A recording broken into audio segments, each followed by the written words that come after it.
Mimi nina mwaka wa 3 siongei na mama yangu. Niliamua kukaa kimya. Kweli walipambana, wakanisomesha, nilipomaliza chuo nikapata ajira. Nimeajiriwa, nilipomaliza mwaka nikamchukulia mkopo milioni 2. Na kipindi hicho semina kazini zilikuwa nyingi, kupata 200,000-300 katikati ya mwezi namrushia. Basi nikapata mchumba, kumwambia mama alinuna sana. Ila sikujua sababu. Kwenye mali mkaka wa watu akapigwa milioni 4. Niliomba wampunguzie, lakini mama akakomaa. Mesta akatoa. Siku navalishwa pete ya uchumba, Maza aligoma kuhudhuria. Baba akaandaa kila kitu, basi alishiriki kwenye shughuli mpaka harusi, ila akiwa kanuna. Nifupishe, toka naanza kazi nikipiga mahesabu ya pesa nilizompa mpaka 2022 ni milioni 7, lakini nilikuwa nikimtumia. Ananiambia usimwambie mtu yoyote wa familia, hata baba yako, kama umenitumia hela, lakini kama Mungu. Nilikuwa namwambia baba na mdogo wangu mmoja na dada yangu. Nilikuwa nikimtumia pesa, ananiambia usimwambie mtu yoyote wa familia, hata baba yako, kama umenitumia hela, lakini kama Mungu. Nilikuwa namwambia baba na mdogo wangu mmoja na dada yangu. Uwezi amini, mama akaanza kuambia watu yule mwanangu nilimsomesha, lakini hajawahi kuninunulia hata nguo ya ndani. Wale watu wakawa wananipigia kunisema mimi, nikawa naeleza ukweli, lakini nawaambia wamuulize baba, wanapata ukweli kwa baba.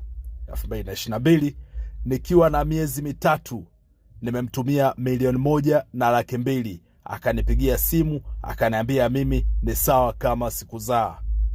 Nilisindikiza wanawake wenzangu leba. Watoto wengine kila siku wanatuma pesa kwa wazazi wao.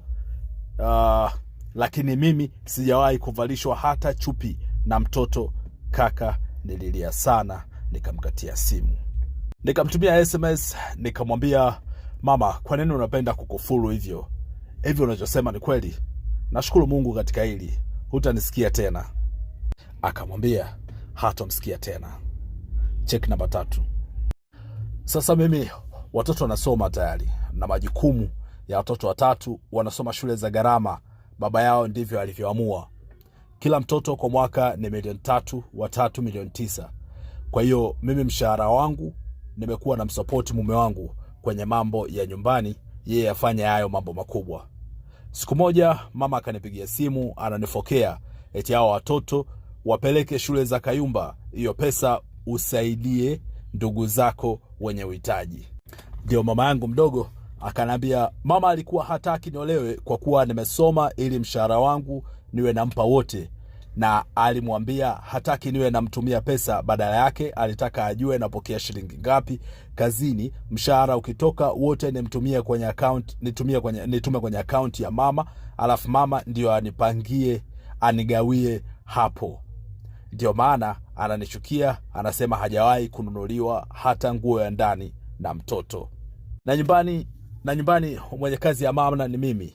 Lakini hata hao wenye kazi za kubangaiza, huwa mtu akipata 200,000, 100,000 huwa wanampa, lakini mzazi yule hana shukrani, anajali sana pesa kuliko utu au upendo kwa watoto. Wakati tunasubiri sehemu ya 4, naomba nimpongeze bibie kwa kujitoa kumsupport mume wake ambaye anafanya makubwa.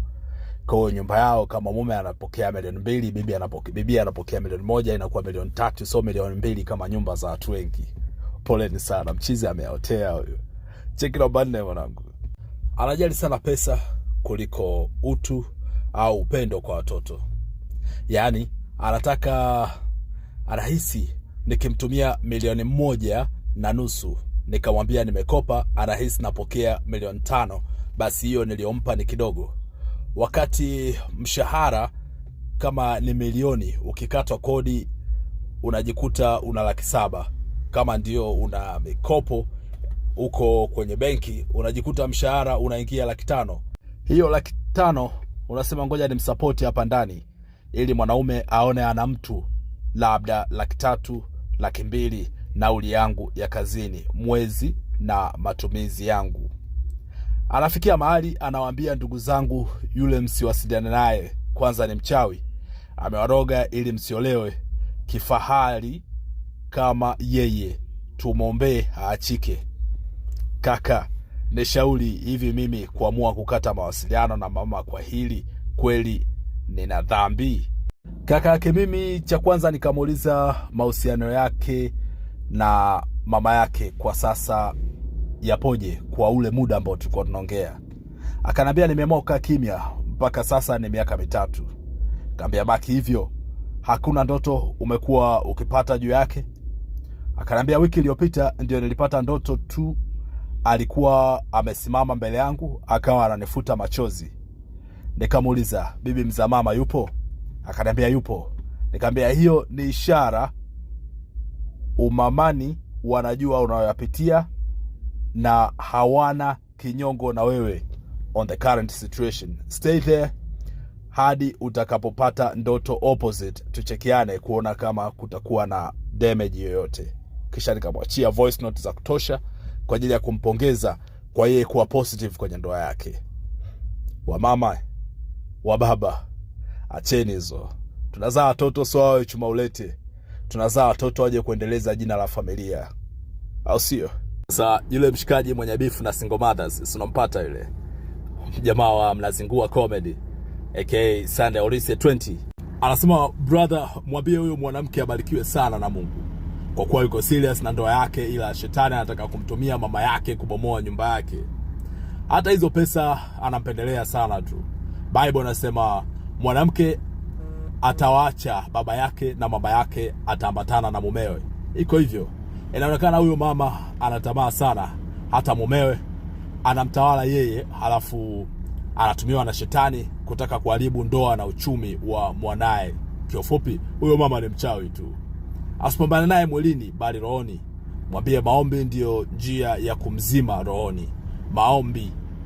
Akemee usiku wa manane, achukue majina ya mama yake 3, alafu usiku kama saa 9 au saa 7 omba kupitia majina yake na kukemea hiyo hali. Ni mpango wa shetani kumvuruga ndoa yake, familia yake na uchumi wake. Asante. Huyu ni mchizi anaitwa Mnazingua Comedy. Mchizi ambaye amekuwa kikazia sana wamba watakii kuwa single mother kwa sababu unakuwa umeoa mke wa mtu. Mchizi uko deep sana, acha nimtagi hapo. Bibi mmoja anasema, yani wewe kaka, hiyo story yako ndio mimi nayapitia sasa. Yani kama mimi nafanyiwa hivyo, mama yangu hata nimpe kiasi gani ananiambia baba yako asijue, tena akisema maneno sio mazuri kuhusu baba, wakati baba alipambana hadi nimefika hapa. Tena napata amani nikiongea na baba, ananiambia mwanangu, pambana, hiyo nafasi usiichezee kwa sababu muda haumsubiri mtu, na pesa zako weka, usijali kuhusu sisi, jali mwanao, umemwacha mdogo. Ila mama yangu yeye utaka pesa za vikoba, tena na majina kama 6 na sehemu tofauti tofauti. Mama zetu watatuua jamani. Bila shaka huyu yuko mbele afu mwanae kamwacha huko Bongo. Ndio hiyo belio yote. Wa mama.